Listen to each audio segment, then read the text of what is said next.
Subscribe করুন আমাদের YouTube চ্যানেলে। শুনতে থাকুন এইচ.পি. লাভক্রাফটের কাহিনী অবলম্বনে ডাইনি বাড়ির দুঃস্বপ্ন।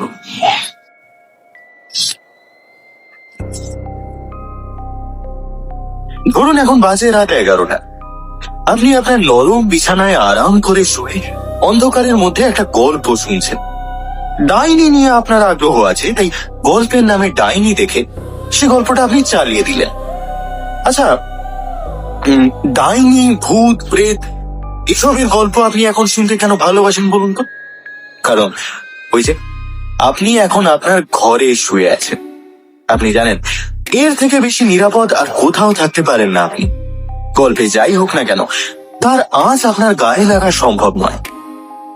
কিন্তু ধরুন আপনি এমন একটা গল্প শুনছেন যা দাবি করছে আপনার এই ঘর মুহূর্তে বদলে যেতে পারে অন্য কোনো মাত্রায়।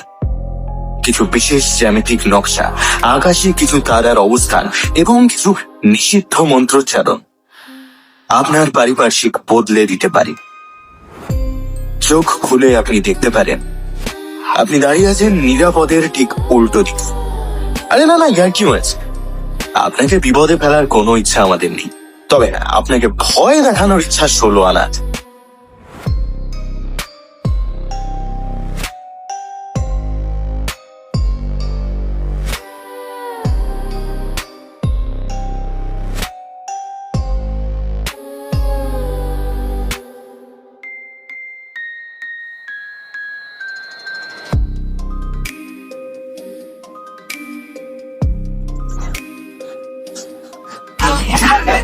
কোনো জিনিসেরই অতিরিক্ত ভালো নয়।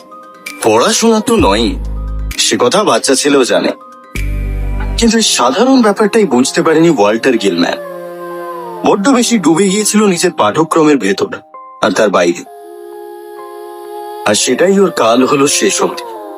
সীমা অতিক্রম করলে সে জিনিস যত উপাদেয়ই হোক একসময় সে ক্ষতিকর হতে বাধ্য। গিলম্যানের ক্ষেত্রে পড়াশোনা বিষয়টা হয়ে দাঁড়িয়েছিল খানিকটা তাই। নইলে নন ইউক্লিডিয়ান ক্যালকুলাস আর কোয়ান্টাম ফিজিক্সের জটিল গাণিতিক সমীকরণগুলোই কি মানুষকে হেঁটে দেওয়ার পক্ষে যথেষ্ট নয় যে তার সঙ্গে আবার প্রচলিত উপকথা মিশিয়ে কেউ বহির্মাত্রিক জগতের দরজার সন্ধান করতে যাবে? ব্যাপারটা গোড়া থেকেই বলা যায়। গিলম্যানের বাড়ি হ্যাভারহিলে, কিন্তু তার বর্তমান ঠিকানা শতাব্দীর পর শতাব্দী ধরে অপরিবর্তনীয় ভাবে দাঁড়িয়ে থাকা ম্যাসাচুসেটসের কিংবদন্তি আর্কহাম শহর। এখানে মিসক্যাটনিক বিশ্ববিদ্যালয়ের ছাত্র সে। পকেটে রেস্তো বিশেষ না থাকায় শহরের সস্তাতম বাড়িটাই সে ভাড়া নিয়েছে। বাড়িটা লোকের মুখে মুখে ডাইনি বাড়ি নামে পরিচিত। এই বাড়ির চিলেকোঠার ঘরে আপাতত গিলম্যানের প্রতিষ্ঠা। একটা ব্যাপার তাড়িয়ে নিয়ে বেড়াচ্ছে গিলম্যানকে, কতগুলো দুঃস্বপ্ন, আর সেই সঙ্গে সর্বক্ষণ জ্বর। স্বপ্নগুলো জ্বরের করে আসছে নাকি ওই স্বপ্নগুলোর জন্যই জ্বরটা আসছে ভেবে পায়নি গিলম্যান। এই শহরের হাড় পাঁজরায় ঘুম ধরেছে, পচে যাচ্ছে ভেতর থেকে।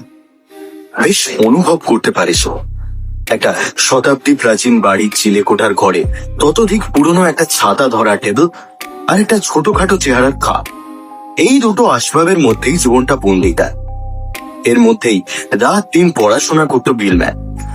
বইয়ের পাতায় যত রাজ্যের জ্যামিতিক নকশা আর সূত্র নিয়ে গবেষণা করে যেত। ঘন্টার পর ঘন্টা ওইভাবে ঘাড় মুখ গুঁজে বসে থাকতে থাকতে কান দুটো অতিমাত্রায় তীক্ষ্ণ আর সজাগ হয়ে উঠেছিল। শেষে অবস্থা এতটা খারাপ হয়েছিল যে বাধ্য হয়ে বন্ধ করে দিতে হয়েছিল পুরনো ঘড়িটা। ওর টিক টিক শব্দটা কানের ভেতর কেমন যেন বাজ পড়ার মতো শোনাতো। এমনিতেই সেই নিঝুম পড়িতে যে কোনো শব্দকেই কান ফাটানো মনে হতো। রাস্তার সামান্য লোক চলাচলের শব্দ, দেওয়ালে ইঁদুরের খসখস, আগুনে কাঠ পোড়ার চড়পড় শব্দ, আরো কত। অন্ধকারের মধ্যে অনেক অদ্ভুত শব্দ লুকিয়ে থাকে, কিন্তু গিলম্যান প্রাণপণে প্রার্থনা করত এই শব্দগুলো যেন হারিয়ে না দেয়। তার কেবলই মনে হতো তাহলে এমন কোন তীক্ষ্ণতর শব্দ এসে ধাক্কা মারবে তার কানের পর্দায়, যা হয়তো সে সহ্য করতে পারবে না। এই বাড়িটার, বা আরো নির্দিষ্টভাবে বলতে গেলে এই ঘরটার একটা ইতিহাস আছে। বহু বছর আগে এই ঘরে থাকতো একজন মহিলা। পরে তাকে ডায়েরি সন্দেহে গ্রেফতার করা হয়। তার নাম ছিল কেশিয়া মেসন। 1692 সাল নাগাদ সালেম শহরের জেল থেকে সে পালায় এবং সেই ঘটনার পর সেই জেলের প্রধান কারারক্ষী সম্পূর্ণ উন্মাদ হয়ে যায়। তারপর তাকে প্রায়ই বিড়বিড় করে অদ্ভুত অদ্ভুত কথাবার্তা বলতে শোনা যেত। তার মধ্যে ফিরে ফিরে আসতো একটা ছোট্ট প্রাণীর বর্ণনা। তার সারা গা খয়েরি লোমে ঢাকা, দাঁতগুলো সাদা ঝকঝকে। এসিআর সেল থেকে বেরিয়ে এসেছিল সে। পরে সেই সেলের দেওয়ালে খুঁজে পাওয়া গিয়েছিল কিছু একটা লাল লাল চটচটে পদার্থ দিয়ে আঁকা অদ্ভুত অদ্ভুত কিছু কৌণিক এবং ঢেউ খেলানো আকৃতির ছবি। সেগুলো যে কোথা থেকে এসেছিল তার ব্যাখ্যা কেউই দিতে পারে। বিশ্ববিদ্যালয়ের অধ্যাপকরা পড়াশোনার মধ্যে এরকম অস্বাস্থ্যকর ভাবে ডুবে যাওয়ার ব্যাপারে বরাবরই নিরস্ত করার চেষ্টা করে এসেছেন গিলম্যানকে। তার পাঠ্যক্রমের অনেকটা অংশ নিজে থেকেই বাদ দিয়েছিলেন। তা কিছু কিছু বই পড়ার ব্যাপারে নিষেধ জারি করেছিলেন গিলম্যানের উপর, যেমন নেক্রোনমিকন, যার ভাষান্তর করলে দাঁড়ায় মৃতের বই। যাও, গিলম্যানের এই ঘরটা ভাড়া নেওয়ার অন্যতম কারণ হলো ওই গুজব। কেসিয়া সম্পর্কে অনেক অদ্ভুত অদ্ভুত কথা বিশ্বাস করত গিলম্যান। শুনানির সময় সে নাকি জাজকে বলেছিল কিছু বিশেষ ধরনের নকশা নাকি খুলে দিতে পারে অন্য কোনো মাত্রার দরজা। নিজের ইচ্ছা মতো যেখানে খুশি যাওয়া যায় সেই দরজা দিয়ে। আর এই ধরনের নকশা ব্যবহার করে মিসক্যাটনিক নদীর ওপর এক নির্জন দ্বীপে নাকি কোনো এক অপার্থিব জনসমাবেশ হতো এক একটা রাত্রে। এই বাড়িটা সম্পর্কে শহরে আরো নানা ধরনের কিংবদন্তি প্রচলিত ছিল। তার মধ্যে ঘুরে ফিরে আসতো একটা ছোট্ট লোমে ঢাকা তীক্ষ্ণ দাঁতওয়ালা প্রাণীর বর্ণনা। ঘুরে গেল তার অমন চুপ করে গেলে। আসলে স্যার, কদিন ধরে তুমি কি? আমি ঠিক জানি না। কদিন ধরেই আমার সঙ্গে কিছু অদ্ভুত একটা ঘটছে। অনেকগুলো অদ্ভুত স্বপ্ন। কিন্তু তার সঙ্গে ফিজিক্স এর সম্পর্ক কি? সে তো সাইকোলজির ব্যাপার। স্যার, আমার মনে হচ্ছে ওই স্বপ্নগুলো থেকেই আমার মাথার আইডিয়া গুলো জন্মাচ্ছে। আচ্ছা, কিরকম? সে অনেক কাছে স্যার। বলো শুনি। এখন হাতে কোনো কাজও নেই। আবারও ইতস্তত করলো কিল্লা। অধ্যাপকের কাছ থেকে আরেক দফা আশ্বাস বাক্য পেয়ে শুরু করবে। ব্যাপারটা শুরু হয়েছিল সেই ফেব্রুয়ারি প্রথম দিন। যাওয়াটা সেই সঙ্গে দুঃস্বপ্ন। আমার ঘরের আকারটা তো একটু অদ্ভুত, আপনি জানেন। সেদিকে তাকিয়ে থাকতে থাকতে ঘুমিয়ে পড়তাম আমি। ঘুমিয়ে পড়ার আগের মুহূর্ত পর্যন্ত মনে হতো আমার ঘরের ঢালু সিলিং বেয়ে যেন ভয়ানক কিছু একটা নেমে আসে। কোনো কারণে কান দুটো খুব তীক্ষ্ণ হয়ে উঠেছে। নানান রকম শব্দ কানে আসে। মনে হয় তাদের সবার উৎপত্তি এই জগতে নয়। স্বপ্নগুলো একেবারেই সুস্থ চিন্তা ভাবনার বাইরে। প্রথম মনে হতো এই অঙ্ক আর উপকথা নিয়ে বেশি মাথা ঘামানোর ফলেই ওগুলো আসছে। আপনি কেসিয়া মেসনের নাম শুনেছেন তো স্যার? ওর কেসটা স্টাডি করে আমার বেশ কিছু সন্দেহ হচ্ছিল। আচ্ছা, ওই কিংবদন্তির সঙ্গে একটা অদ্ভুত প্রাণীর নাম জড়িয়ে আছে। লোকজন খয়েরি রাক্ষস বলে ডাক। এই ত্রিমাত্রিক জগৎ থেকে বেরোনোর একটা রাস্তা পেতে হবে। 2, আবার এখানে ফিরে আসার একটা রাস্তা পেতে হবে। এতে কোনো মৃত্যু হবে না। ত্রিমাত্রিক জগতের প্রাণীরা খুব সম্ভবত চতুর্থ মাত্রাতেও বেঁচে থাকতে পারবে। এমনকি গাণিতিক ভাবে এটাও অসম্ভব নয় যে ত্রিমাত্রিক প্রাণীরা চতুর্থর পর পঞ্চম, ষষ্ঠ যে কোনো সংখ্যক মাত্রাতেই বেঁচে থাকতে পারে। তবে মাত্রার সংখ্যা যত বাড়বে তার নিজস্ব জীবতাত্ত্বিক গঠন ততই ভেঙে চুরে যাবে। মানে হয়তো অন্য কিছুতে রূপান্তরিত হবে। প্রফেসর হিউফ্যাম মুগ্ধ হয়ে শুনছিলেন। শুনতে শুনতে তার মনে হচ্ছিল বিজ্ঞান নয়, যেন রূপকথার কোনো গল্প শুনছেন, আরো অনেক কিছু বলে চললেও গিলম্যান। তার কথা শেষ হলে প্রফেসর ইউফ্যাম বললেন, ম্যান, তুমি এই ধারণাগুলো পেলে কোথা থেকে? প্রশ্নটা শুনেই মুখের উপর অনেকটা মেঘ জমলো গিলম্যানে। কার্পেটের দিকে তাকালো সে, যেন এই মুহূর্তে ভীষণ আকর্ষণীয় কোনো ঘটনা ঘটছে সেখানে। পায়ের আঙুলগুলো একটু কুঁকড়ে গেল তার। কি হলো গিলম্যান? অমন চুপ করে গেল কেন? আসলে স্যার, কদিন ধরেই কদিন ধরে তুমি কি? আমি ঠিক জানি না, কদিন ধরেই আমার সঙ্গে কিছু অদ্ভুত একটা ঘটছে। অনেকগুলো অনেকগুলো অদ্ভুত স্বপ্ন। স্বপ্ন? কিন্তু তার সঙ্গে ফিজিক্সের সম্পর্ক কি? সে তো সাইকোলজির ব্যাপার।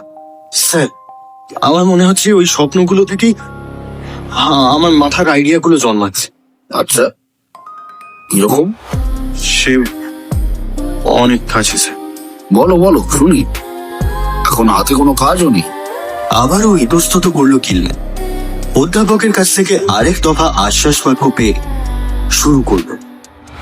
ব্যাপারটা শুরু হয়েছিল সেই ফেব্রুয়ারির প্রথম দিক থেকে। জ্বর আর সেই সঙ্গে দুঃস্বপ্ন। আমার ঘরের আকারটা তো একটু অদ্ভুত, আপনি জানেন। সেদিকে তাকিয়ে থাকতে থাকতে ঘুমিয়ে পড়তাম আমি। ঘুমিয়ে পড়ার আগের মুহূর্ত পর্যন্ত মনে হতো আমার ঘরের ঢালু সিলিং বেয়ে যেন ভয়ানক কিছু একটা নেমে আসবে। হ্যাঁ, কোনো কারণে কান দুটো খুব তীক্ষ্ণ হয়ে উঠেছে আমার। হ্যাঁ, নানান রকম শব্দ কানে আসে। মনে হয় তাদের সবার উৎপত্তি এই জগতে নয়। স্বপ্নগুলো একেবারেই সুস্থ চিন্তা ভাবনার বাইরে। প্রথম প্রথম মনে হতো এই অঙ্ক আর উপকথা নিয়ে বেশি মাথা ঘামানোর ফলেই ওগুলো আসছে। আপনি কেজিয়া মেসনের নাম শুনেছেন তো স্যার? ওর কেসটা স্টাডি করে আমার বেশ কিছু সন্দেহ হচ্ছিল। আচ্ছা, ওই কিংবদন্তির সঙ্গে একটা অদ্ভুত প্রাণীর নাম জড়িয়ে আছে। লোকজন খয়েরি রাক্ষস বলে ডাক। ওটাকে বহু মানুষের সমন্বিত দৃষ্টিবিভ্রম ভাবতাম আমি, কিন্তু তাকে একদিন দেখলাম আমার স্বপ্ন। আপনাকে কিভাবে বোঝাবো স্যার? সে ভাইটা তখন বিভৎস আকৃতি আমি জীবনে দেখি। দূরের শরীরে একটা হাঁসের মুখ বসানো, লম্বা চুল, মুখটাও কি বিভৎস। বড় বড় দুটো সাদা দাঁত বের হয়ে আছে সামনে। কদর্য জিনিসটাকে দেখলেই আমার বমি এসে যায়। স্বপ্নে দেখি একটা অতল খাদের মধ্যে আমি পড়েই চলেছি। ভরা গোধূলির আলো চারপাশে, আমার চারদিকে হাজার রকমের অসম্ভব অপার্থিব শব্দ। সেখানকার কথাকথনের ধরনটা আলাদা। কেমন সেটা আমি বুঝে বলতে পারবো না। আমার নিয়ন্ত্রণ আছে নিজের শরীরের উপর, কিন্তু আমি উঠছিও না, হাঁটছিও না, সাঁতার কাটছি না, হামাগুড়ি দিচ্ছি না। কি যে করছি জানি না। আমার সারা শরীরের অনুপাত যেন লন্ডভন্ড হয়ে গেছে। সেটা একটা অন্য কিছুতে পরিণত হয়েছে আমি, যার সঙ্গে আমার সাদৃশ্য আছে ঠিকই, কিন্তু সেই সাদৃশ্য কোন রকম ব্যাখ্যা বা বর্ণনার অতীত। তুমি কি একেবারে ফাঁকা শূন্যের মধ্যে দিয়ে পড়ো? আশেপাশে আর কিছুই দেখতে পাও? অনেক কিছু দেখতে, তাদের মধ্যে কোনোটা সজীব, কোনোটা জড় বস্তু। কখনো কখনো এক একটাকে দেখে মনে হয় প্রিজম কিংবা গোলক ধাঁধা, কিংবা অনেকগুলো ঘনক সমতল বিভৎস বড় বড় আকারের বাড়ি। কখনো জীবন্ত বুদবুদ, অক্টোপাস, তেঁতুল বিছে, কখনো হিন্দু দেবদেবীদের জীবন্ত মূর্তি। তারপর হঠাৎ করেই তারা অদৃশ্য হয়েছে। শুধু কিছু ভয়ঙ্কর আওয়াজ ঘিরে থাকে আমার চারপাশ। ওই খয়েরি প্রাণীটাকেও কি মাঝেই দেখতে পাও? না স্যার, ও আসে আমি ঘুমিয়ে পড়ার ঠিক আগের মুহূর্তে। বিছানায় শুয়ে প্রাণপণে জেগে থাকার চেষ্টা করি আমি, আর তখনই টের পাই আমার দেওয়ালে দেওয়ালে অসংখ্য ইঁদুরের গর্তের একটা দিয়ে এসে বেরিয়ে আসছে সেই বীভৎস মুখ। আমার ভাগ্য ভালো, স্বপ্নটা মাঝপথেই মিলিয়ে যায়। ও আমার কাছে এসে পৌঁছানোর আগে গর্তগুলো আমি টিন দিয়ে বন্ধ করিয়ে দিয়েছিলাম, কিন্তু সঙ্গে সঙ্গে অন্য জায়গা খুঁড়ে গর্ত করে নিয়েছে ওরা। মাঝে মাঝে ওই গর্তের পাশে ওদের টেনে বের করে আনা হাড়ের টুকরো পড়ে থাকতে দেখি আমি। যাই হোক, এত স্বপ্ন দেখার পরেও ঘুম থেকে উঠলে মনে হয় আমি অনেক কিছু দেখেছি, আমি তো সেসব আমার মনে নেই। কোনো জীবিত মানুষকে ধরো না। দেখি একটা থরে বুড়ি, সে আর ওই খয়েরি রাক্ষস মিলে আমায় কোথায় যেন টেনে নিয়ে যেতে চায়, অন্য কোনো অস্তিত্বের কাছে। তুমি প্রথম থেকেই ওই বাড়িতেই রয়েছ, তাই না?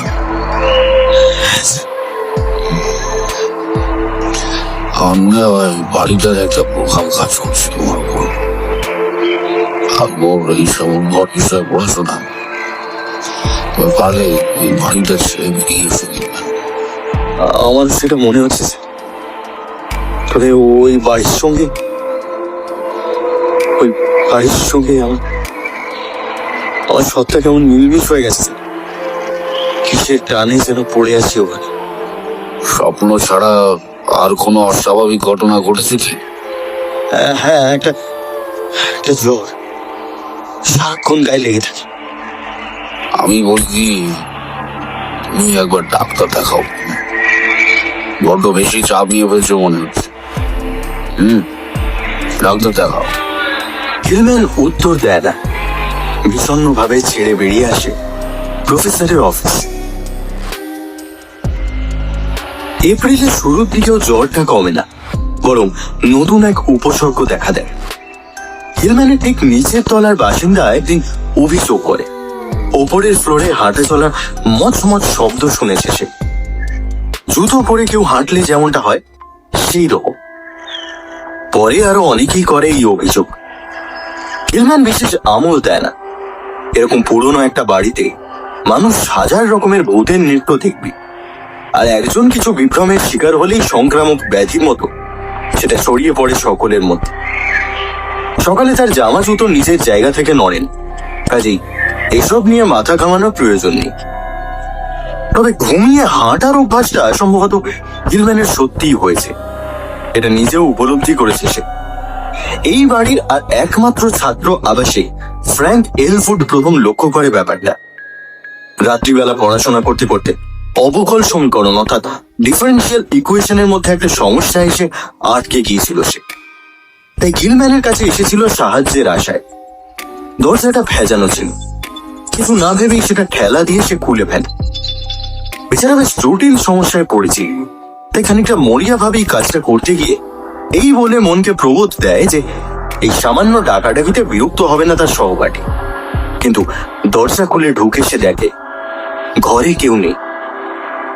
পরদিন ঘটনাটা শুনে একটু চিন্তিত হলো গিলম্যান। সে কি খালি পায়ে রাত পোশাক পরে ঘুরে বেড়ায় ঘুমের মধ্যে? ঘরের মধ্যে কিছু পায়ের দাগও চোখে পড়ল, তবে সেগুলো দরজার দিকে যায়, বরং দেওয়ালের কাছে এসে শেষ হয়ে গেছে। ব্যাপারটা মাথায় ঢোকে না গিলম্যানে। এরকম আবার ঘটলে বিষয়টা নিয়ে সতর্ক হবে সে। তবে এপ্রিল যত এগোতে লাগলো, ঘরের শব্দগুলো ক্রমাগতই অসহ্য হয়ে উঠতে লাগলো গিলম্যানের কাছে। তার উপর এক নতুন উপসর্গ যৌবন। তার ঘরের ঠিক নিচেই থাকে জো ম্যাসিওরিক্স। সে আবার 1 নম্বরের ভীতু প্রাণ। যত এপ্রিলের শেষ ঘনিয়ে আসতে লাগলো, ততই প্রার্থনার মাত্রা বেড়ে চলল তার। Answer me when I call. Oh God, oh my God. একদিন গিলম্যান আর পারল না। You have given me পড়াশোনায় ভয়ঙ্কর অসুবিধা হচ্ছে। সে টোকা দিল তার দরজায়। দরজা খুলে একবার সন্ত্রস্ত চোখে চারিদিকে তাকিয়ে নিল ম্যাসিওরিক্স। তারপর ভেতরে আসতে বলল গিলম্যানকে। ঘরে ঢুকে একটু ইতস্তত ভাবেই কথাটা পারল গিলম্যান। ইদানিং তুমি অনেক প্রার্থনা করছো, তাই না ম্যাসিওরিক্স? আরে প্রার্থনা না করে কি উপায় আছে? সামনেই তো সামনে কি? এদিক ওদিক তাকালো ম্যাজিউরিক্স, যেন বোঝার চেষ্টা করলো কেউ শুনছে কিনা। তারপর নিচু স্বরে বলল, এপ্রিলের শেষ, ওয়ালপার্গসের রাত। ও, সেই যেদিন মৃত আত্মারা কবর থেকে উঠে আসে। চুপ চুপ। আরেকটু হলে কিলম্যানের মুখটাই চেপে ধরতো ম্যাজিউরিক্স। কোন রকমে বলল, সব কথা এইভাবে বলতে নেই। ওই দিন কি হয় জানো? না, কি হয়? Witches, কি কি হয়? ডাইনিদের সমাবেশ হয়, যার নাম নিতে নেই তার পতাকার নিচে। কোথায় হয় কেউ জানে না, এই নিয়ে কেউ কোনো কথা বলে না, কিন্তু হয়। অ্যাডামের পক্ষে ওই দিনটা খুব খারাপ। কেন খারাপ কেন? ওই দিন হয়তো দু একটা বাচ্চা নিখোঁজ হয়ে যেতে পারে অ্যাডাম থেকে। যেন খুব নিষিদ্ধ গোপন কোনো কথা বলছে, এইভাবে বলল ম্যাজিউরিক্স। তারপর একটু থেমে বলল, কেজিয়ার প্রেতাত্মা আর তার সঙ্গে এই খয়েরি রাক্ষস সারা শহরের টহল দিয়ে বেড়ায়, সে খবর রাখো। এই যে দেখছো আমার রূপোর তৈরি ক্রস, এটা ছাড়া তাদেরকে আর আটকানোর কোনো উপায় নেই। কিন্তু বিগত মাস তিনেক ওদেরকে আমার ঘরের আশেপাশে দেখিনি। এটা এটা মোটেই ভালো লক্ষণ নয়। ওরা কিছু একটা করছে, কিছু একটা তো করছেই। ম্যাজিউরিক্সের মাথায় যে একটু সমস্যা আছে সেটা মোটামুটি সকলেই জানে। তাকে প্রার্থনার আওয়াজ কম করতে বললেও যে বিশেষ কোনো লাভ নেই সেটা বুঝতে পারছিল গিলম্যান। তবু তাকে একবার অনুরোধ করে, যদিও সেটা তার কানে ঢুকলো বলে মনে হলো না। অবশেষে একদিন হঠাৎ করেই ডাক্তারের কাছে যাওয়াই স্থির করলো গিলম্যান। তার অবশ্য একটা কারণও ছিল। স্বপ্নগুলো দিন দিন অসহ্য হয়ে উঠেছে, জ্বরটা, আর তার উপর ইদানিং সেটা যুক্ত হয়েছে। না, এভাবে চললে হয়তো সে পাশ করতে পারবে না। আর বিশেষত এখন যখন তার গাণিতিক পর্যবেক্ষণের সাফল্যের এত কাছাকাছি দাঁড়িয়ে রয়েছে সে। গিলম্যান নিশ্চিত পরিচিত মহাবিশ্ব আর চতুর্থ মাত্রার মধ্যে যাতায়াতের একটা উপায় খুব শিগগিরই বের করে ফেলতে পারবে সে। ডাক্তারের কাছে গিয়ে কিন্তু অবাক হতে হলো। যতটা জ্বর তার থাকার কথা বা আছে বলে সে ভেবেছিল ততটা কিন্তু নেই। প্রাথমিক পরীক্ষা নিরীক্ষা শেষ হলে ডাক্তার তাকে বললেন, জ্বর তো সেরকম নেই, শারীরিক অবস্থাও ততটা খারাপ বলে মনে হচ্ছে না, কিন্তু যে কোনো কারণেই হোক আপনার স্নায়ুর উপর খুব চাপ যাচ্ছে। কি হয়েছে বলুন তো? প্রথমে একটু ইতস্তত করলো গিলম্যান। ইতিমধ্যেই তার স্বপ্নে আরো অনেক রকমের উপাদান যোগ হয়েছিল। তাছাড়া ঘুমিয়ে হাঁটার ব্যাপারটা তো ছিল। সে বুঝে উঠতে পারলো না কোথা থেকে শুরু করবে। নিজের স্বপ্নের অভিজ্ঞতা আনুপূর্বিক খুলে বলল সে। অবশেষে বলল, আমার কেবলই মনে হচ্ছে কেউ যেন নিয়ন্ত্রণ করছে আমাকে। সেটা কিরকম ভাবে? আমার আমার স্বপ্নের মধ্যে। একটু খুলে বলুন ব্যাপারটা। আজকাল ঘুমের মধ্যে হেঁটে বেড়াচ্ছেন, আর যে স্বপ্নগুলো আসছে সেগুলো যেন কিছু বলতে চায় আমাকে, কোথাও নিয়ে যেতে চাই। কি আছে আপনার স্বপ্নে? সে তো অনেক কিছুই, কিন্তু তার মধ্যে সব থেকে স্পষ্ট এক বিভৎস চেহারার বৃদ্ধা, কুৎসিত অভিব্যক্তি তার মুখে। আর আছে একটা ছোট্ট ইঁদুরের মতো প্রাণী, তার মাথাটা মানুষের আর সারা শরীর লোমে ঢাকা। তারা কিছু বলে আপনাকে? হ্যাঁ, না, সত্যিটা বলতে গিয়েও সামলে নেয় গিলম্যান। হ্যাঁ, বলে তারা অনেক কথা, কিন্তু সেসব মনেও করতে চায় না সে। সেই বিভৎস বইটা চিৎকার করে বলে, প্রতিদিন স্বপ্নে স্পষ্ট থেকে স্পষ্টতর হয় ওর। ঘুম ভাঙার পর ছেঁড়া ছেঁড়া ভাবে সবকিছু মনে পড়ে গিলম্যানের। দুটো নাম মাথায় আসে ঘুরে ফিরে, অ্যাজাথাত আর নিয়ার লাথোডে। আর কিছু? তারপর এপ্রিলের 19-20 তারিখ, মানে গতকাল রাত্রিবেলা একটা নতুন ব্যাপার ঘটল। সেই গধূলি আলোয় আলোকিত গহ্বরটার মধ্যে দিয়ে পড়ছিলাম স্বপ্নের মধ্যে, সেই সময় একটা অদ্ভুত দেখতে বহুত আলোক চোখে পড়ল। তার কোনাগুলো এদিক ওদিক থেকে খোঁজ হয়ে বেরিয়ে আছে। পুরো মুহূর্তেই দেখলাম একটা পাথুরে পাহাড়ের গায়ে দাঁড়িয়ে আছে। আচ্ছা, কিভাবে দেখলেন? মানে কিসের আলোয়? হ্যাঁ, এই আলোর ব্যাপারটাই খুব অদ্ভুত। এটা এটা অদ্ভুত সবজিতে আলোয় আমার চারপাশ ভেসে যাচ্ছিল। আমার পরনে রাত পোশাক, গা খালি। হাঁটার চেষ্টা করে বুঝতে পারলাম পা তুলতে পারছি না। কেন? ওখানকার মাধ্যাকর্ষণ অনেক অনেক বেশি। আর চারপাশ থেকে একটা ঘন সবুজ বাষ্প বাষ্প আচ্ছন্ন করে রেখেছে সমস্ত দৃশ্যটাকে। সে বড়িটা, সে বিভৎস লোমে ঢাকা প্রাণীটাও কাছাকাছি ছিল। দুজনেই যেন খুব কষ্ট করে এগিয়ে এলো আমার দিকে। হাত দিয়ে একটা বিশেষ ধরনের মুদ্রা করলো বুড়িটা। আর খয়েরি রঙের সেই প্রাণীটা নিজের কুৎসিত থাবা দুটো তুলে একটা দিক নির্দেশ করলো। তারপর দৃশ্যটা কেটে গেল আবার। সে গহ্বর, সেই গধূলির আলো, সে বিমূর্ত জ্যামিতিক নকশা সব সব ফিরে এলো। নিজের পিছনে ঘুম ভেঙে গেল। তারপর মানে আরো কিছু আছে না এইটুকুই? হ্যাঁ হ্যাঁ, আরো আছে। আজ সকালে তীব্র অবসাদের মধ্যে ঘুম ভাঙল। ক্লাসে যেতে ইচ্ছা করছিল না। বিছানায় শুয়ে অনেকক্ষণ ফাঁকা দেওয়ালটার দিকে চেয়ে রইল। সারাদিন ধরেই বারবার চোখ চলে যেতে লাগলো সেই। দুপুর নাগাদ নিজেকে শাসন করলাম, বের হলাম লাঞ্চের জন্য। চলতে চলতে কেবলই মনে হচ্ছিল শহরের দক্ষিণ পূর্ব দিকটা যেন কোনো অজানা আকর্ষণে টানছে আমাকে। দক্ষিণ পূর্ব দিক, এর কোনো বিশেষ কারণ আছে কি? আজ সেটা পরে বুঝতে পেরেছিলাম। যাই হোক, বারবার সেদিকে রাস্তা নিচ্ছিলাম নিজের অজান্তে। আবার নিজেকে আটকালাম। এই পাগলামিকে কিছুতেই প্রশ্রয় দেব না ঠিক করলাম। জোর করে উত্তর দিকের গ্যারিসন স্ট্রিট ধরলাম। স্ক্যাটনিক নদীর ওপর একটা ব্রিজ দিয়ে হাঁটতে হাঁটতে কপালের পাশে ঠান্ডা ঘামের ছোঁয়া টের পাচ্ছিলাম। আচ্ছা ডাক্তারবাবু, ওই নদীর মাঝামাঝি জায়গায় একটা দ্বীপ আছে, কেউ সেখানে যায় না। দ্বীপটা আপনি দেখেছেন? হ্যাঁ দেখেছি, কি সব গুজব আছে ওই দ্বীপটার ব্যাপারে। ওখানে নাকি রাত বিরেতে ডাইনিরা। হ্যাঁ, তো ওই ব্রিজের মাঝামাঝি জায়গায় দাঁড়িয়ে লোহার রেলিং গুলোকে শক্ত করে চেপে ধরে দূরের জনহীন দ্বীপটার দিকে চেয়ে রইলাম অনেক।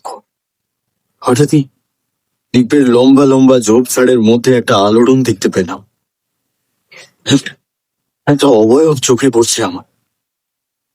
ভিড়টা কাঠ হয়ে গেল। কে কি করছে ওখানে? একটু একটু করে স্পষ্ট হলো অবয়ব।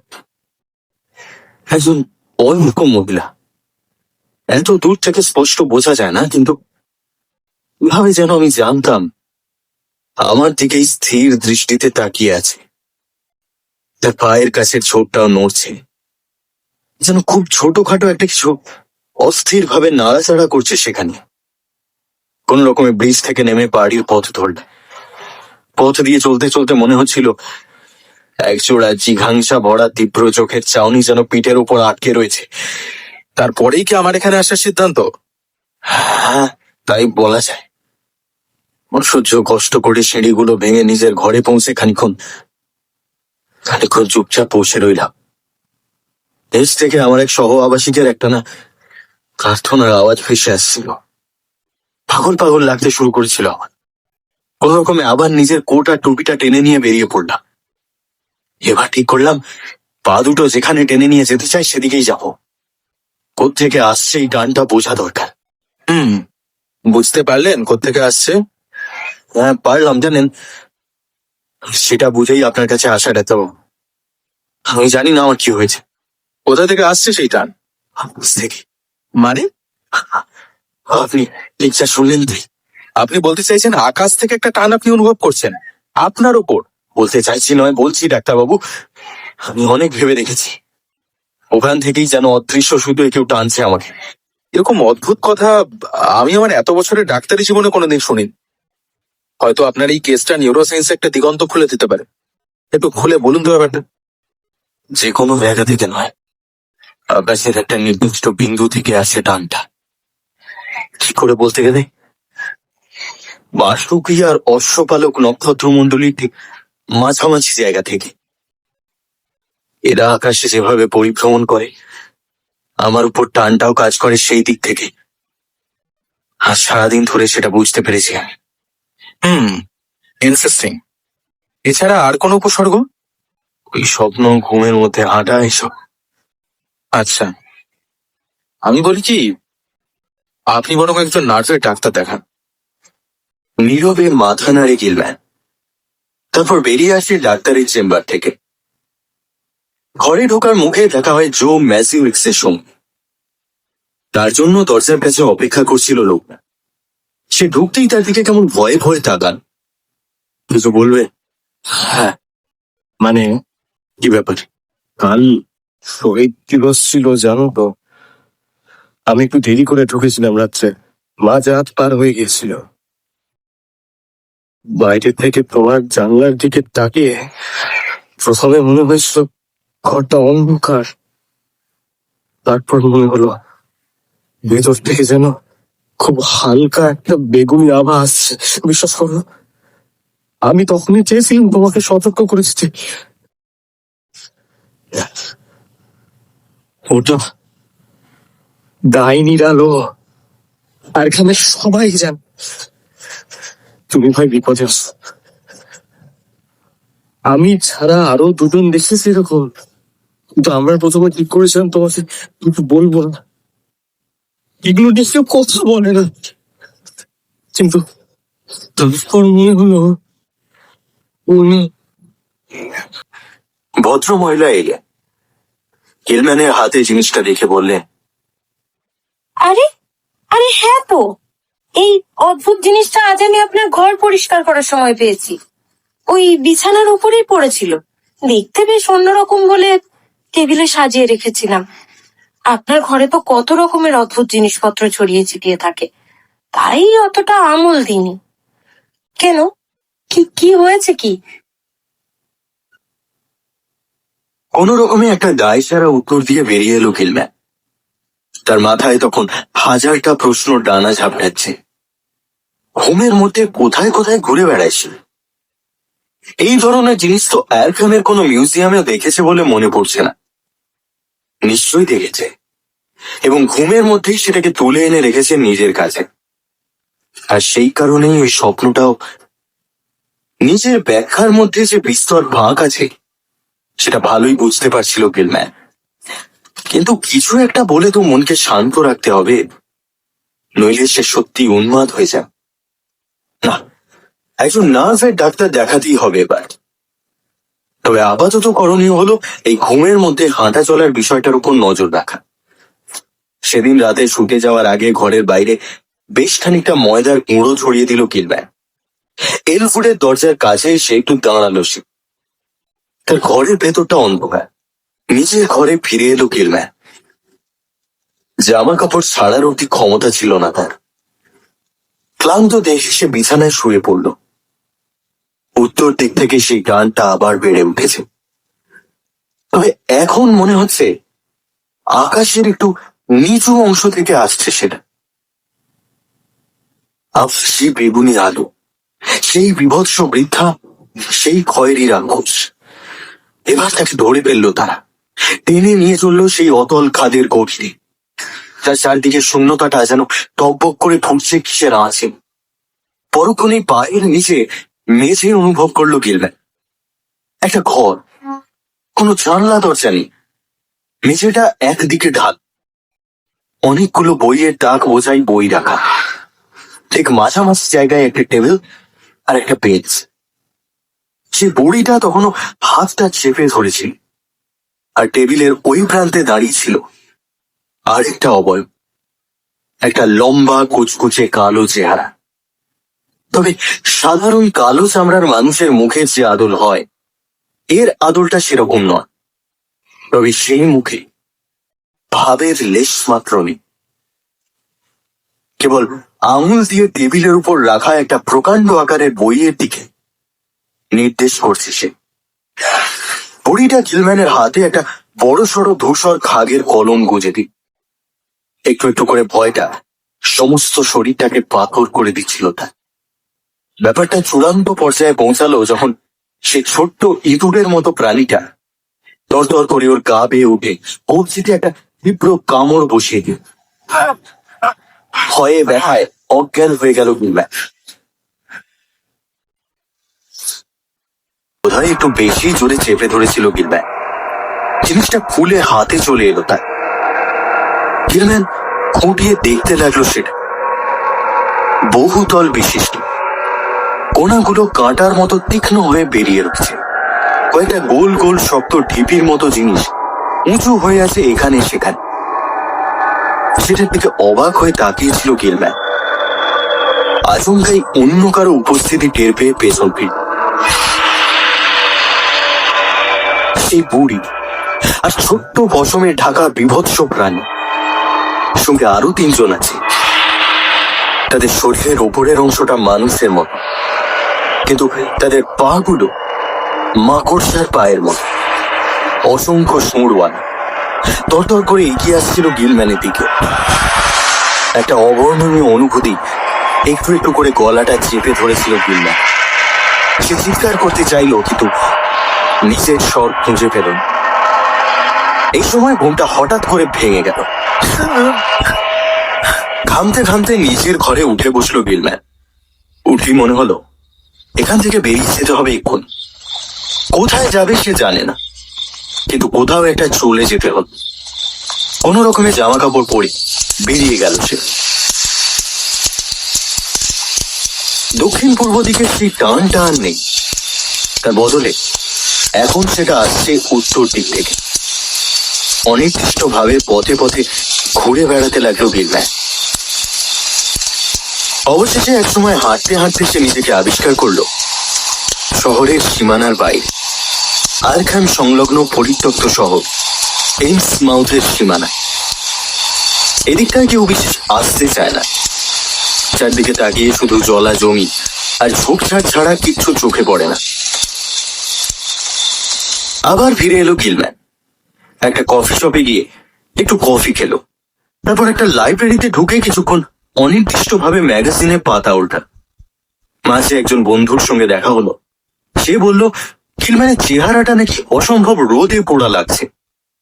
উত্তরে একটু কাষ্ঠ হাসলো গিলম্যান। রাত্রিবেলা যখন সে বাড়ি ঢুকলো, তখনও সমানে কানে এসে যাচ্ছে ম্যাসিউরিক্সের একটানা প্রার্থনার শব্দ। O Lord, and give ear to my cry. Hold not your peace at my feet. ক্লান্ত ভাবে নিজের ঘরে For I am a soldier আলো জ্বাললো সে, with you. আর সঙ্গে সঙ্গে সমস্ত শরীরটা শক্ত হয়ে গেল তার। টেবিলের ওপর ওটা কি? একবার গিলম্যানের মনে হলো এই মুহূর্তে ঘর থেকে বেরিয়ে যায়, কিন্তু তারপর নিজেকে সংবরণ করে ধীরে ধীরে অনিচ্ছুক পা দুটোকে টেবিলের দিকে এগিয়ে নিয়ে গেল সে। হ্যাঁ, কোনো ভুল নেই। সেই কাঁটাওয়ালা গা, গোল গোল ঢিপি উঁচু হয়ে আছে এখানে সেখানে। এই জিনিসটাই গিলম্যানের হাতে উঠে এসেছিল সেই অপার্থিব ছাদের অপার্থিব রেলিং থেকে বিচ্ছিন্ন হয়ে। কিন্তু এটা দুধার করে নেমে বাড়ির মালিকের ঘরে গেল গিলম্যান, জিনিসটা হাতে নিয়ে। আরে গিলম্যান যে, এসো এসো। হাতের জিনিসটা মেলে ধরলো গিলম্যান। এটা এটা আমার ঘরের টেবিলের উপর পড়েছিল, কিন্তু আমি রাখেন কিভাবে এলো এটা? এই রে, এটা তো আমি বলতে পারবো না। তবে আমার স্ত্রী আজকে গিয়েছিল উপরের ঘরগুলো পরিষ্কার করতে, ও জানলেও জানতে পারে। ওকে ওকে একটু জিজ্ঞাসা করুন প্লিজ। ভদ্র মহিলা এলে গিলম্যানের হাতে জিনিসটা দেখে বললেন, আরে আরে হ্যাঁ তো, এই অদ্ভুত জিনিসটা আজ আমি আপনার ঘর পরিষ্কার করার সময় পেয়েছি। ওই বিছানার উপরেই পড়েছিল, দেখতে বেশ অন্যরকম বলে টেবিলে সাজিয়ে রেখেছিলাম। আপনার ঘরে তো কত রকমের অদ্ভুত জিনিসপত্র ছড়িয়ে ছিটিয়ে থাকে, তাই অতটা আমল দিন। কেন, কি কি হয়েছে কি? কোন রকমে একটা দায় ছাড়া উত্তর দিয়ে বেরিয়ে এলো কিলম্যান। তার মাথায় তখন হাজারটা প্রশ্ন ডানা ঝাপটাচ্ছে। ঘুমের মধ্যে কোথায় কোথায় ঘুরে বেড়াইছে। এই ধরনের জিনিস তো অ্যারখামের কোনো মিউজিয়ামেও দেখেছে বলে মনে পড়ছে না। নিশ্চয়ই দেখেছে, এবং ঘুমের মধ্যেই সেটাকে তুলে এনে রেখেছে নিজের কাছে। আর সেই কারণেই ওই স্বপ্নটাও নিজের ব্যাখ্যার মধ্যে যে বিস্তর ফাঁক আছে সেটা ভালোই বুঝতে পারছিল কিলম্যান। কিন্তু কিছু একটা বলে তো মনকে শান্ত রাখতে হবে, নইলে সে সত্যি উন্মাদ হয়ে যান। না, একজন নার্ভের ডাক্তার দেখাতেই হবে এবার। তবে আপাতত করণীয় হলো এই ঘুমের মধ্যে হাঁটা চলার বিষয়টার উপর নজর রাখা। সেদিন রাতে শুতে যাওয়ার আগে ঘরের বাইরে বেশ খানিকটা ময়দার গুঁড়ো ছড়িয়ে দিল কিলম্যান। এলফুডের দরজার কাছে এসে একটু দাঁড়ালো সে। তার ঘরের ভেতরটা অন্ধকার। নিজের ঘরে ফিরে এলো কিলম্যান। জামা কাপড় ছাড়ার অব্দি ক্ষমতা ছিল না তার। ক্লান্ত দেখে সে বিছানায় শুয়ে পড়ল।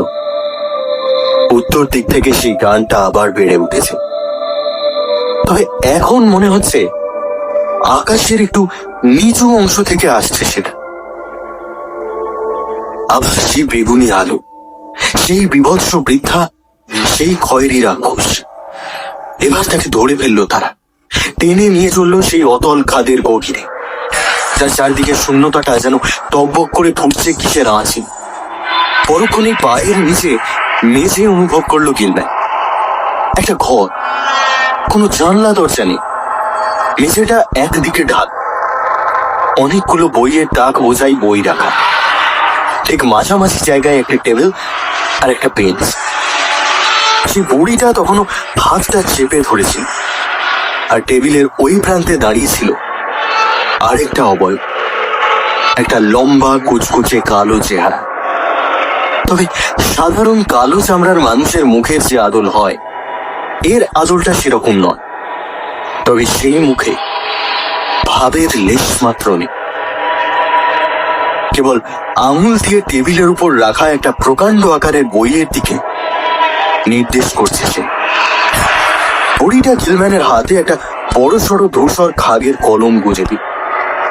একটু একটু করে ভয়টা সমস্ত শরীরটাকে পাথর করে দিচ্ছিল। ব্যাপারটা চূড়ান্ত পর্যায়ে পৌঁছালো যখন সেই ছোট্ট ইঁদুরের মতো প্রাণীটা দরদর করে ওর গা বেয়ে উঠে কবজিতে একটা তীব্র কামড় বসিয়ে দিল। ভয়ে ব্যথায় অজ্ঞান হয়ে গেল কিলম্যান। পরদিন সকালে ঘুম থেকে উঠে নিজের বাঁ হাতের কবজিতে একটা যন্ত্রণা অনুভব করলো সে। তার জামার হাতার কাছটায় রক্ত লেগে শুকিয়ে আছে। অদ্ভুত ব্যাপার তো, ঘুমের মধ্যে ইঁদুরে কামড়ালো। না, আর একটা সুরাহা করতে হবে এই বিষয়টা। আপাতত কাজ চালানোর জন্য দেওয়ালে নতুন ফুটোয় একটা বড় সড়ো মোমবাতি গুঁজে দিল কিলম্যান। দরজা খুলে গত রাতের ময়দার উপর কোনো পায়ের দাগ চোখে পড়ল না। কানের ভেতরটা ঝমঝম করছে এখনো, যেন ঘুমের মধ্যে খুব তীব্র কোনো শব্দ শুনেছে।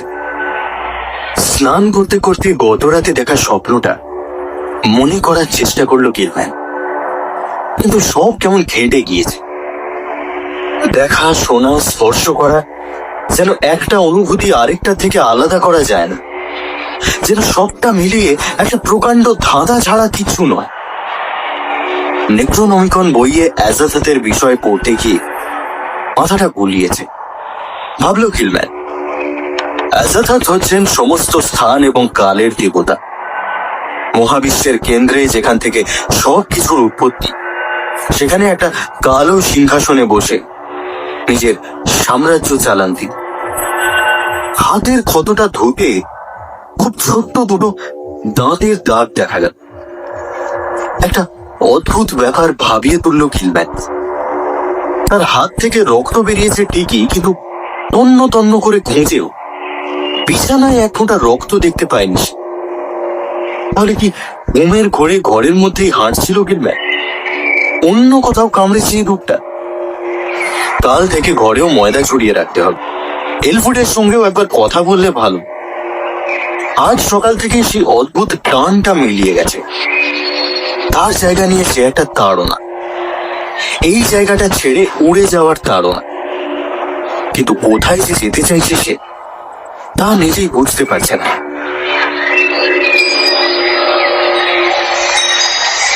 গতকাল সন্ধ্যাবেলা টেবিলের উপর আবিষ্কার করা সেই অদ্ভুত জিনিসটা নিয়ে এলফুডের ঘরে গেল গিলম্যান।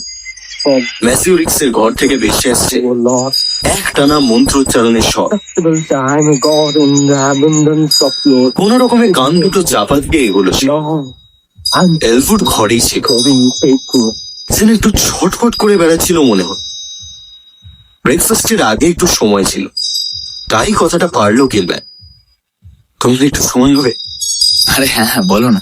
একটু ইতস্তত করে তাকে পুরো ব্যাপারটা খুলে বলল সে।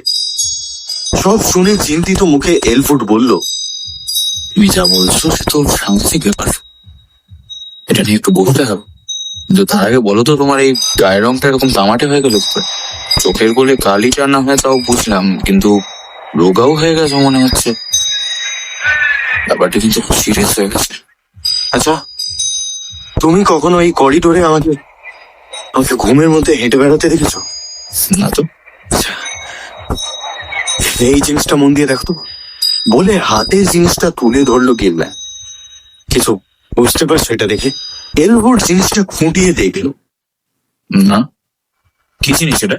সেটা বুঝলে তো হয়েই যেত। সেদিন বাইরে থেকে ফিরে দেখলাম আমার টেবিলের উপর পড়ে আছে। কি রে হচ্ছে? তার উপর এই মাছ ম্যাসিউরিক্সের সর্বক্ষণ বিরিয়ানি আর অসহ্য হয়ে উঠেছে। ও হ্যাঁ, ওদের ব্যাপারে তোমায় কিছু বলার ছিল। কাদের ব্যাপারে? ওই ম্যানজিউরিস্ক আর আরেকজন আবাসিক ওই সেদিন আলোচনা করছিল যে এপ্রিলের শেষ তারিখ, মানে ওই ওয়ালবার্গিসের রাতটা নিয়ে ওরা নাকি বেজায় দুশ্চিন্তায় আছে। তোমাকে নিয়েও সব বলা বলি করছিল। ওরা নাকি তোমার ঘরে পায়ের আওয়াজ শুনেছে, জুতো পরা এবং খালি পায়ে হাঁটা দুরকম আওয়াজ। ওরা বলছিল তোমার নাকি সামনে বিপদ। আমার বিপদ? কেন?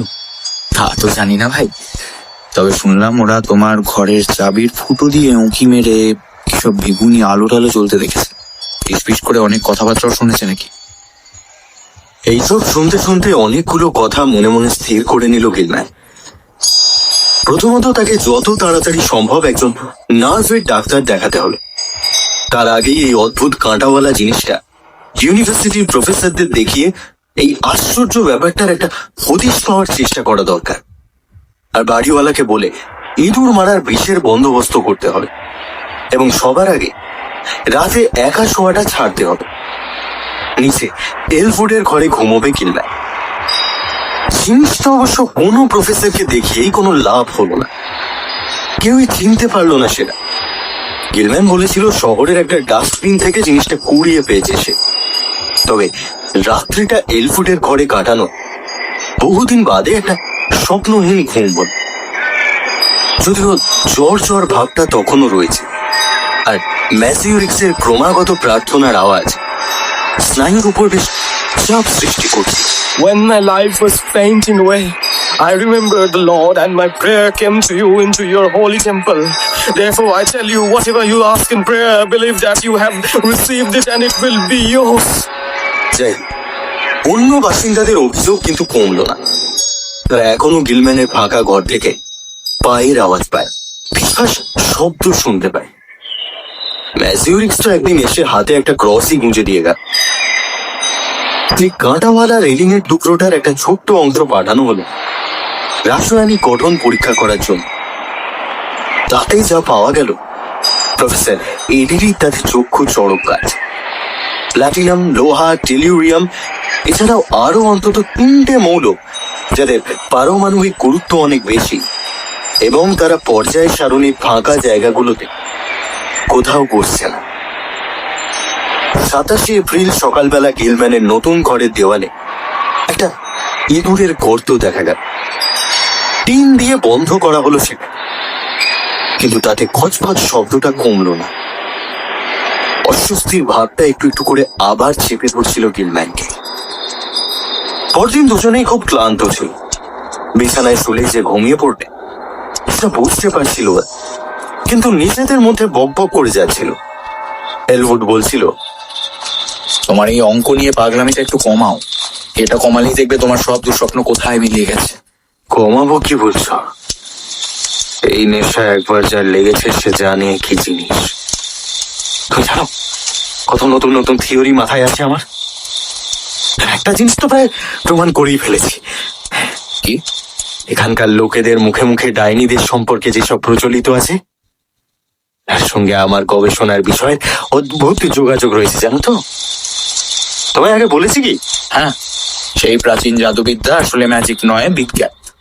যে বিজ্ঞান এখনো সভ্য মানুষের হাতে আসেনি, এরকম কিছু একটা তুমি বলেছিলে, বিশ্বাস করো, তাই তো? আমার মনে হয় এই এই কেসিয়া মিশন এমন কোনো একটা কিছুর সন্ধান পেয়েছিল, এমন কিছু জানতে পেরেছিল যেটা তাকে এই তথাকথিত অলৌকিক ক্ষমতাটা দিয়েছিল। তাকেই মানুষ জাদুবিদ্যা বলত। ওটা ব্যবহার করেই বিভিন্ন মাত্রায় যাতায়াত করতে পারতো মহিলা। কিন্তু আধুনিক মানুষের পক্ষে কি এরকম যাতায়াত সম্ভব? শুধু অঙ্ক কষে? আমাদের এই চেনা জগতের বাইরে যে কত রকম মাত্রা রয়েছে সে তো তুমি নিশ্চয়ই জানো। তাদের কথা আমরাও কল্পনা করতে পারি না। আমি বলছি এলউড, সম্ভব। এমনকি মহাবিশ্বের কিছু অংশে সময় জিনিসটা আমরা যেমন ভাবে ভাবি ঠিক সেভাবে কাজ করে না। যদি সেই রকম কোনো জায়গায় পৌঁছানো যায় তবে মানুষ সারা জীবন তার যৌবনকে ধরে রাখতে পারবে এবং পৃথিবীর সময় রেখার যে কোনো বিন্দুতে উপস্থিত হতে পারবে, একটুও বুড়ো না হয়ে। কিন্তু এসব কি কেউ কোনোদিন করেছে? বা করে থাকলেও কি জানার উপায় আছে? আজ হয়তো নেই, কিন্তু একদিন থাকবে। আসলে আমাদের কিংবদন্তি গুলো না বলতো ভাষা ভাষা, রূপকের কুয়াশায় ঢাকা। তবে এসব করতে গেলে কিছু চুক্তি করতে হয়। নেক্রোনমিকনে অন্তত তাই পড়েছি। চুক্তি বলতে? কিছু অপার্থিব, কিছু অমানসিক শক্তির সঙ্গে ডাইনি বিদ্যার চর্চার মধ্যে একজন কালো মানুষের উল্লেখ ঘুরে ফিরে আসে, জানো তো? তার সঙ্গে নিয়ালা ছোটে পেশ, এমনকি কিছু না মানুষ না প্রাণীর উল্লেখযোগ্য ভূমিকা থাকে। অনেকটা সেই খয়েরি রাক্ষসের মতো। আলোচনা করতে করতে একসময় ঘুমিয়ে পড়ে দুজন। আবার সে বেগুনিয়া, সে বিভৎস বৃদ্ধা আর ছোট্ট পশমে ঢাকা রাক্ষসে প্রাণী। প্রত্যেকে যেন একটা খচখচ শব্দ আসছে, যেন দরজার খিড়কিটা খোলার চেষ্টা করছে কেউ। বৃদ্ধার মুখটা কোনো এক অমানসিক আনন্দে উজ্জ্বল হয়ে রয়েছে। সে এক দৃষ্টে চেয়ে রয়েছে এলউডের ঘুমন্ত শরীরটার দিকে। গিলম্যানের দেহটাকে পক্ষাঘাতের মতো পাকে পাকে জড়িয়ে ধরছে ভয়। তার গলা দিয়ে আওয়াজ বের হলো না। যথারীতি তার কাঁধটা ধরলো বুল, তাকে তুললো বিছানা থেকে। তারপর আবার সেই কিন্তু পরক্ষণেই একটা গলির মধ্যে এসে পড়লো গিল। একটা ভ্যাবসা দম বন্ধ করা গন্ধ। চারপাশে মাথা তুলে দাঁড়িয়ে আছে প্রাচীন সব অট্টালিকা। আগের দিন দেখা সেই লোকটা যাচ্ছিল আগে আগে। তার পরনে কালো পোশাক, হনহন করে হাঁটছিল সে। তার পায়ে পায়ে একটা পোষা কুকুরের মতো যাচ্ছিল খয়েরি প্রাণীটা। কিছু দূর গিয়ে লোকটা থাম, ডান দিকে একটা বাড়ির খোলা দরজার দিকে নির্দেশ করল। বুড়িটা গম্ভীর মুখে গিলম্যানকে টেনে নিয়ে চলল তার ভেতরকে। একটা কাঠের সিঁড়ি বেয়ে উঠতে লাগলো ওরা। তাতে পা পড়া মাত্রই পচা কাঠ মচমচ করে আর্তনাদ করে উঠল। গিলম্যান লক্ষ্য করলো একটা বেগুনি আভা বেরোচ্ছে বুড়ির গা থেকে। একটা বন্ধ দরজার সামনে এসে দাঁড়ালো ওরা। বুড়ি কিছুক্ষণ তার ছিটকিনিটা নিয়ে কি যেন খুটখাট করল, তারপর খুলে গেল দরজাটা। ওকে ইশারায় ওখানে অপেক্ষা করতে বলে ভেতরের অন্ধকারে অদৃশ্য হয়ে গেল বুড়ি। কিছুক্ষণ পরই ওর তীক্ষ্ণ কান একটা চাপা কান্নার আওয়াজ শুনতে পেল। উৎকর্ণ হয়ে অপেক্ষা করতে লাগলো গিলম্যান। পরক্ষণে বুড়ি বেরিয়ে তার হাতে একটা কাপড়ের পুঁটুল, কিছু একটা সজীব বস্তু রয়েছে তার মধ্যে। সজীব হলেও সম্ভবত বর্তমানে সে সংজ্ঞায়। বস্তুটা গিলম্যানের হাতে গুঁজে দিয়ে সে বলল,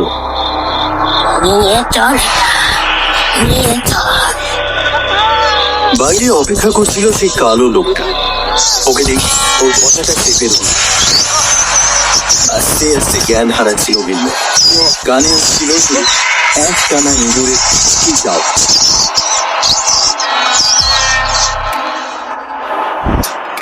29 তারিখ সকালবেলা একটা আতঙ্কের মধ্যে ঘুম ভাঙল।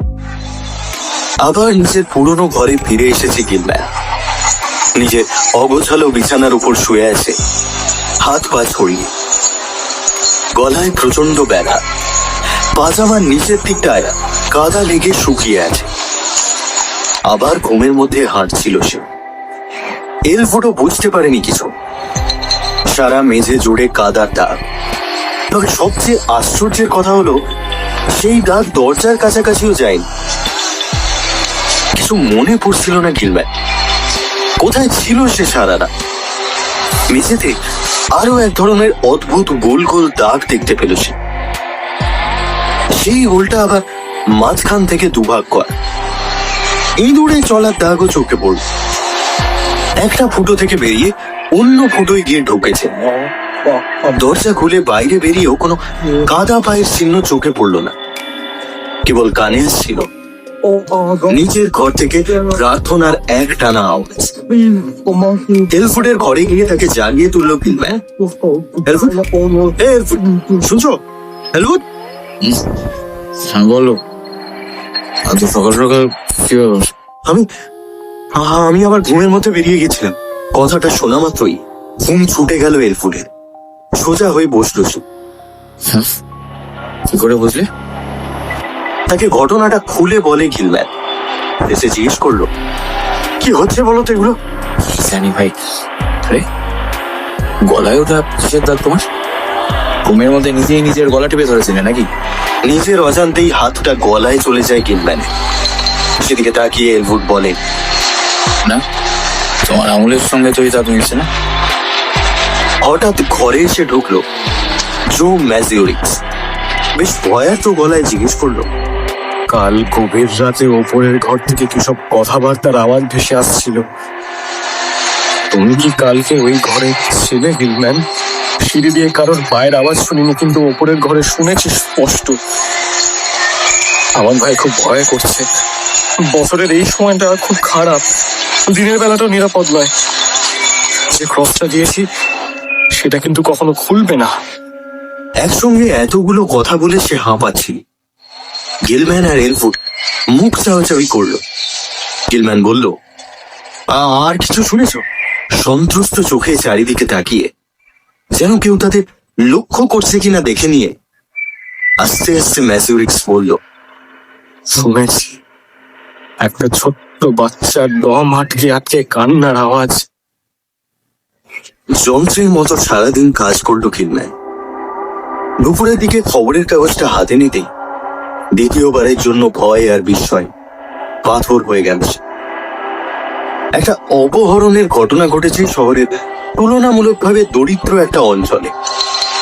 একটা বাচ্চা মেয়ে, তার মা একজন লন্ড্রির কর্মী, নাম অ্যানাস্টেসিয়া ওলেস্কো।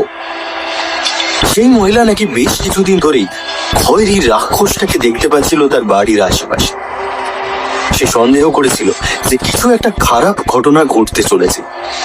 তার মন বলছিল তার ছোট্ট লেসিকে ওরা বেছে নিয়েছে ওয়াল পার্কিসের রাত্রে ওয়েটেস সাবাথের বলি হিসেবে। কাল রাত্রে যখন বাচ্চাটা চুরি যায়, সে কাজ থেকে ফেরেনি। তার প্রতিবেশীরা কেউ ভয়ের চোটে রাজি হয়নি বাচ্চাটার খেয়াল রাখতে। আর তার কোনো এক বিশেষ বন্ধু তাকে সাহায্য করতে রাজি হয়নি, কারণ সে চাইছিল যেভাবেই হোক বাচ্চাটা সরে যায়। যাই হোক, খবরের যে অংশটা পড়ে গিলম্যান ঘেমে উঠল সেটা হচ্ছে দুই মাতালের বয়া। ওই গলির পাশ দিয়ে যাওয়ার সময় তারা দুজনেই নাকি দেখেছে তিনটে অবয়বকে হেঁটে যেতে। তাদের মধ্যে একটা ছিল কালো পোশাক পরা নিগ্রো, একটা ছেঁড়া খোঁড়া জামা কাপড় পরা বুড়ি, আর একটা অল্প বয়সী ছেলে। শেষ জন সাদা চামড়া। খবরটা পড়ার পর থেকে সারাটা দিন কেমন যেন অসাড় হয়ে বসে রইল গিলম্যান। খবরটা এলফুডও পড়েছিল। গিলম্যানের সঙ্গে কথা বলতে এসেছিল সে।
এইসব ভাবতে ভাবতে ইঁদুরের গর্তের মধ্যে স্পষ্ট চোখে পড়লো প্রাণটা। খয়েরি রঙে তীক্ষ্ণ দাঁতওয়ালা, মুখে একটা জিঘাংসাপূর্ণ অভিব্যক্তি, অনেকটা কেজিয়ার মতো। দরজায় কিসের যেন আওয়াজ। আবার সেই কচুরি, আবার সেই গহ্বর, জীবন্ত বুদবুদের স্তূপ। সামনে সামনে ছুটে চলেছে সেই বহুতল। একটা অনির্বচনীয় অকহতব্য গতিতে পাল্টাচ্ছে দৃশ্যপট। আজকে গিলম্যান যেন আন্দাজ করতে পারছে তার গন্তব্য। ওয়ালপার্গিস রাদের কান ফাটানো দানবীয় মন্ত্রোচ্চারণ কানে আসে।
ফেরার পথটা এখন বিপজ্জনক।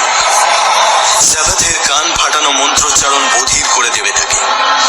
তাছাড়া ওখানে লাফ দিলেই সে যে নিজের পৃথিবীতে ফিরবে এমনও কোনো নিশ্চয়তা নেই। হতে পারে সেই সবুজ আলোমাখা পাহাড়ের মাথায় গিয়ে পড়ল, কিংবা সেই বিভৎস সুরওয়ালা প্রাণীদের দুনিয়ায়, সেই ছাদের ওপর, কিংবা এই মহাবিশ্বের কেন্দ্রে দানবরাজ আজাধাতের সিংহাসনের সামনে।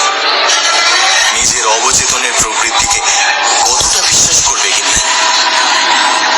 ঝাঁপ দেওয়ার ঠিক আগের মুহূর্তে বেগুনি আলোটা নিভে গেল। ডাইনিটা মরেছে নিশ্চয়ই, এটা তারই ইঙ্গিত। বাদামি প্রাণীটার হালকা কিচকিচ শব্দ আসছে কানে, আর কানে আসছে সেই উন্মাদ মন্ত্রোচ্চারণ।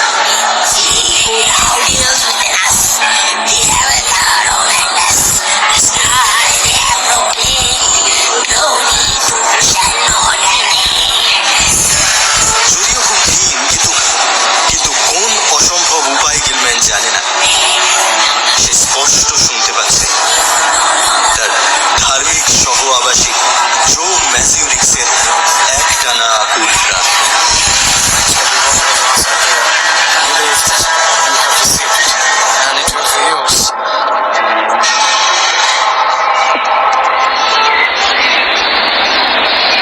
ম্যাসিউরিক্স এবং আরো দুজন আবাসিক একসঙ্গে গিলম্যানকে খুঁজে পেয়েছিল নিজের ঘরে। একটা বিভৎস চিৎকার শুনে ওই ঘরে এসেছিল তার। এলফুডেরও ঘুম ভেঙে গিয়েছিল সেই চিৎকারে। গিলম্যান বেঁচে ছিল, তার চোখ দুটো খোলা, কিন্তু অজ্ঞান হয়ে গিয়েছিল সে। তার গলায় নতুন আঙুলের ছাপগুলো সকলের চোখে পড়েছিল। পায়ের কাছে ছিল ইঁদুরের কামড়ের চিহ্ন। জয়ের ক্রসটাও খুঁজে পাওয়া যায়। এলফুড কাঁপছিল সমস্ত দৃশ্যটা দেখে। ম্যাসিউরিক্স কি একটা বিড়বিড় করছিল আপন মনে। কাল নাকি নিজের প্রার্থনার কোনো এক ধরনের সাড়া পেয়েছে সে। দেওয়ালের ওই পাশ থেকে ইঁদুরের কিচকিচ আওয়াজ আসতেই বারবার ভয়ে কুঁকড়ে যাচ্ছিল সে। ডাক্তার এসে দুটো ঘুমের ইঞ্জেকশন দিলেন গিলম্যানকে। বেলার দিকে ঘুম ভেঙে উঠে বসে উন্মাদ জড়গ্রস্তের মতো বিড়বিড় করে নিজের নতুন দুঃস্বপ্নটার কথা বলে যাচ্ছিল গিলম্যান। আর তখনই সামনে এলো আরেকটা বিষয়। গিলম্যান, যার কান দুটো এই কদিনে অসম্ভব রকমের তীক্ষ্ণ আর সংবেদনশীল হয়ে উঠেছিল, সে সম্পূর্ণ বধির হয়ে গেছে। ডাক্তার পরীক্ষা করে জানালেন মানুষের কল্পনার বাইরে কোনো তীব্র কম্পাঙ্কের আওয়াজ শুনে তার দুটো কানেরই পর্দা ফেটে গেছে। যদিও এই আওয়াজ কিভাবে কোথায় শুনল গিলম্যান, আর কেউ সেটা শুনতে পেল না কেন, এসব প্রশ্নের উত্তর ডাক্তার দিতে পারলেন না। লিখে লিখে তার সঙ্গে কথা বলতে লাগলো এলফুড। পুরো ব্যাপারটা যে কি হয়েছে সেটা নিয়ে বেশি ঘাঁটানোর ইচ্ছা ছিল না দুজনের কারোরই। তবে দুজনেই ঠিক করলো যত তাড়াতাড়ি সম্ভব এই বাড়ি ছেড়ে চলে যেতে হবে। সান্ধ্য কাগজে মিডো হিলের অন্য প্রান্তে গিরিখাতের মধ্যে একটা পুলিশ রেইডের খবর পেল। কেউ ধরা পড়ে, তবে পলায়নকারীদের মধ্যে একটা প্রকাণ্ড আকৃতির নিগ্র লোককে দেখা গেছে। সেই বাচ্চাটার কোনো খোঁজ পাওয়া যায়, কিন্তু আতঙ্কের তখনও বাকি ছিল। সেই রাতের কথা এলফুড কখনো ভুলবে না। সেই ঘটনার পর প্রবল নার্ভাস ব্রেকডাউনের কারণে বছরের বাকিটুকু আর ক্লাসে যেতে পারেনি সে। সেদিন সারাদিনই ইঁদুরের খচখচ শুনতে পাচ্ছিল, কিন্তু বিশেষ আমল দেয়নি। রাত্রে শুতে চলে যাওয়ার বেশ কিছুক্ষণ পরে একটা বিভৎস আর্তচিৎকার শুনে জেগে উঠল সে। গিলম্যান চিৎকার করছে তার কাউচের ওপর, আর সেই চিৎকার অমানসিক। ব্যাখ্যা, বর্ণনা কিংবা অনুভবের অতীত কোনো যন্ত্রণা মুহুর্মুহু দুমড়ে মুচড়ে যাচ্ছে তার শরীরটা। একটা লাল দাগ ফুটে উঠছে কম্বলের ওপর, একটু একটু করে চওড়া হচ্ছে সেটা। কয়েক মুহূর্তের জন্য কিংকর্তব্য বিমূঢ় হয়ে গেল এলফুড। কিছুক্ষণ পরে আস্তে আস্তে চিৎকারটা থেমে গেল, নড়াচড়াটাও। ততক্ষণে দুরদার করে এসে পড়েছে অন্যান্য আবাসিকরাও। দরজার কাছে ভিড় জমিয়েছে তারা। ডাক্তারকে ফোন করছে বাড়ি মালিকের স্ত্রী। হঠাৎ সকলকে বিস্ময়ে হতবাক করে দিয়ে একটা প্রকাণ্ড ইঁদুর বেরিয়ে এলো গিলম্যানের কম্বল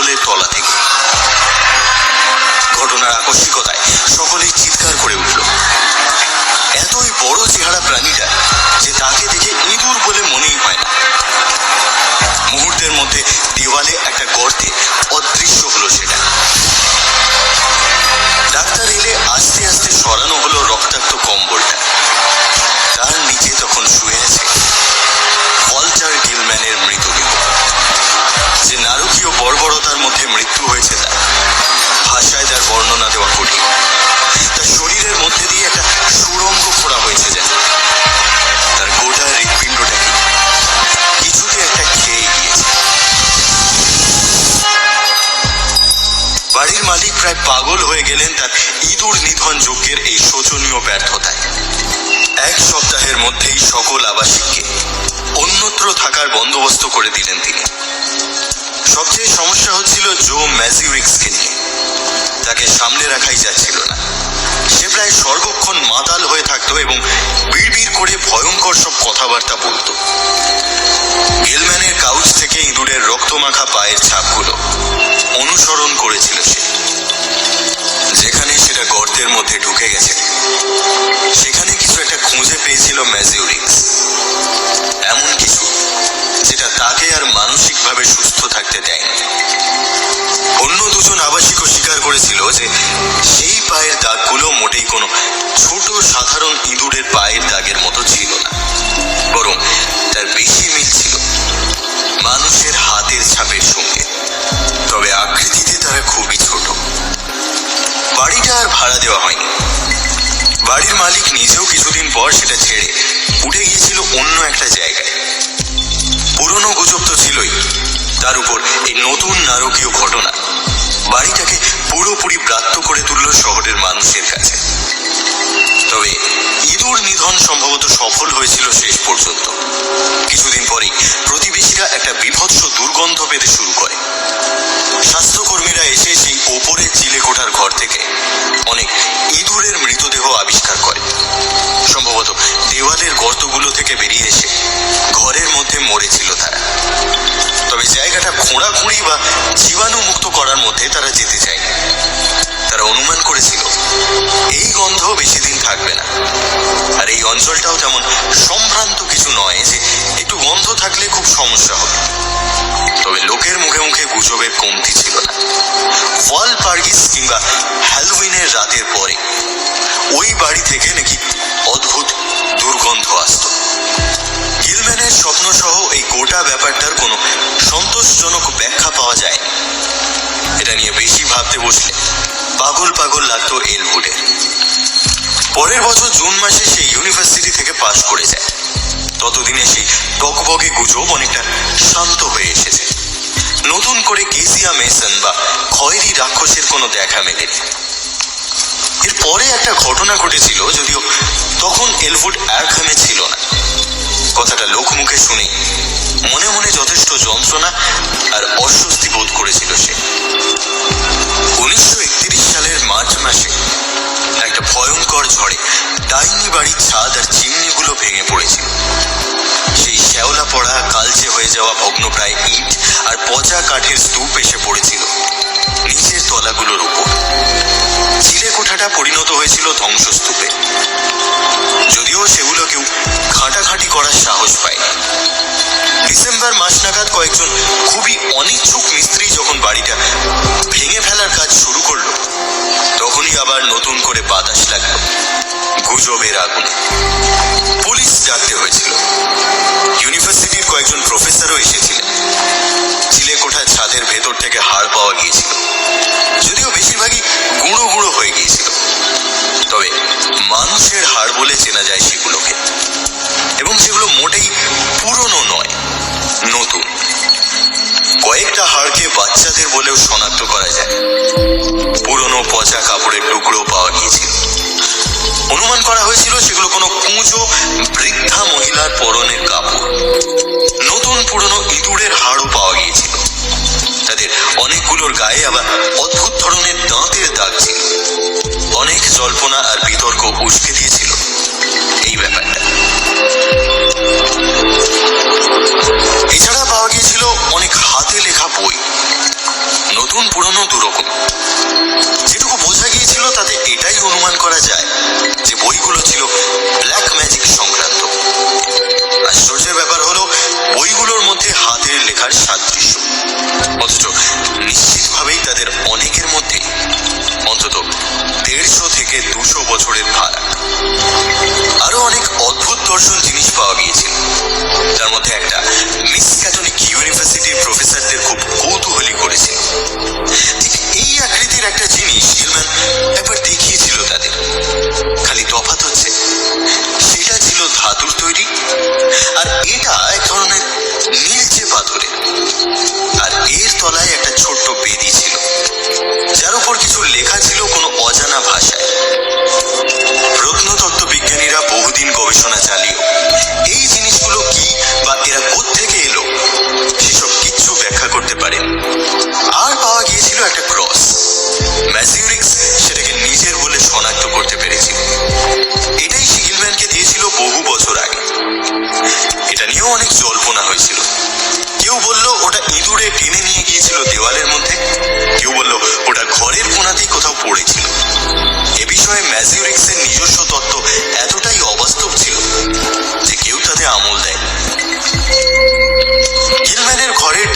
দেওয়ালের পেছনে ত্রিকোণ জায়গাটা খুঁড়ে যা পাওয়া গেল সেটা ভয়ে আর বিস্ময়ে পাথর করে দিয়েছিল সকলকে।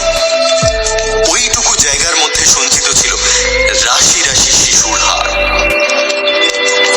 তার মধ্যে কোনোটা শতাব্দী প্রাচীন, কোনোটা আবার হালে, আর ছিল একটা অদ্ভুত আকৃতির পাথর বসানো ছুরি।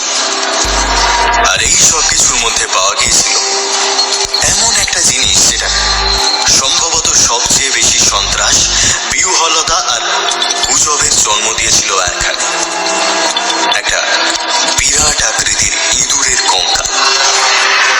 তার চেহারার মধ্যে অস্বস্তিকর এবং অস্বাভাবিক যা কিছু ছিল সে খবর কখনো বাইরের আলোয় আসে।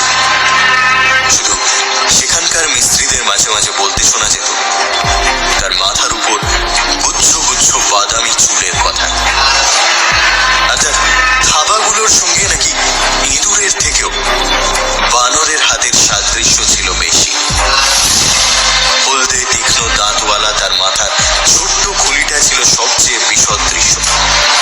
কিছু বিশেষ দৃষ্টিকোণ থেকে দেখলে তাকে হঠাৎ একটা ছোট্ট মানুষের মাথার খুলি বলে ভুল হওয়া মোটেই অস্বাভাবিক নয়। ঠিক পুরোপুরি মানুষের মাথাও যেন নয়, বরং বলা যায় সাধারণ নরকরটি একটা রাক্ষসে পিতৃপাত্মক সংস্করণ।